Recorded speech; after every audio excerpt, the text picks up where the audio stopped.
Hello, my name is Dr. Anthony Marinello, and I'm Director of Bands at Illinois State University. I just want to welcome all of our incoming students as well as our returning students coming to be a part of the School of Music at Illinois State University. One of the questions I always get asked every summer, over and over again, is about how do ensemble auditions work? So I just want to walk you through, here's some things you should be thinking about as you prepare your ensemble audition for the Woodwind, Brass, and Percussion Unified Ensemble Auditions.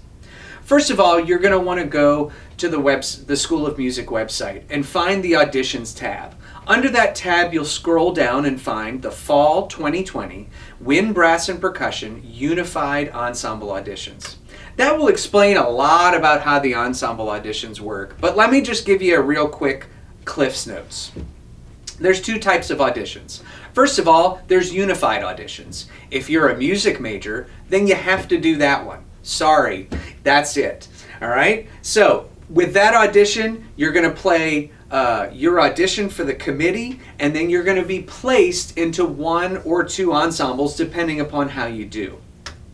The other option, which we open for our non-music majors who maybe want a slightly lighter commitment, is called the Symphonic Band only. Again, I'll remind you, that is not for music majors, it's only for non-music majors.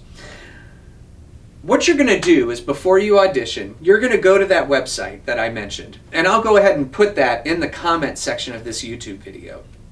When you get there, you're going to first download the audition music. There's two places to do it, two links in two different spots. Find your instrument and then go ahead and download the audition packet. You'll notice in the audition packet that for unified auditions, you have to do all the excerpts.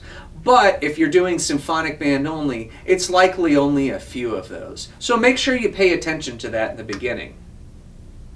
You're also going to want to register for an ensemble that you think is appropriate. If you're doing symphonic band only, that one's pretty easy. Register for symphonic band.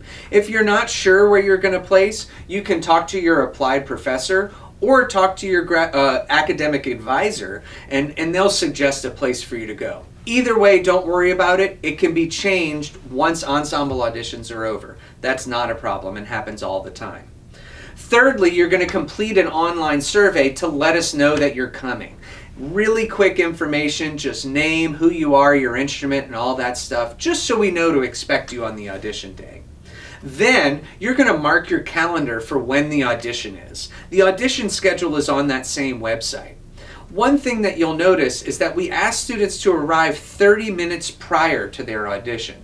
That way you can sign up, make sure you're checked in, check that your information is all correct, and then in addition, you're assigned a letter so that when you audition, it's blind. A little bit about how auditions work. First of all, those auditions occur in Cook Hall, room 212, which is a rather large room. Above that, on the third floor, we have Cook Hall 305 and 308. When you check in, you'll check in with the audition proctor at Cook 212. Once you're checked in and given a letter, you can then go up to 305 and 308 to do your appropriate warm-ups and get yourself psyched up for the audition. The proctor will begin bringing letters in a few at a time to keep the auditions moving. When your letter is called, go ahead and go downstairs and be on deck for your audition. When you go into your audition, this is what we call a blind audition. Don't be scared. This is not because we don't want to see you. This is literally so we give everybody an equal shot, no matter who they are. Everyone plays on the same field. It's not about whether or not you can see the committee. We don't care if you can see us. You know who we are. What we want to make sure is that we don't see you, so that we don't bring any sort of preconceived notions. Don't be freaked out by that. If you have any questions, make sure you don't ask them out loud, because then we know who you are. Instead, walk out, ask the proctor a question, and then come back. That way, again, we preserve all anonymity and there's no bias. You'll then play the excerpts in order.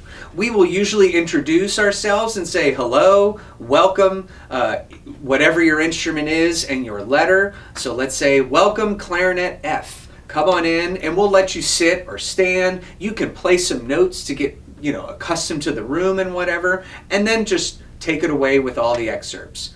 You don't need to wait very long between the excerpts, just enough time to take a deep breath and go on to the next one. Once you're done with your audition, you can go ahead and get your materials together and leave the room. Very shortly after auditions are over, the results will be posted, and then everyone will be emailed what ensemble they should sign up for. If you have any questions about that, please feel free to email me. You can find my contact information as well as all the information about these auditions at the link that's going to be posted below in this YouTube video. We can't wait to see you here, and go Redbirds!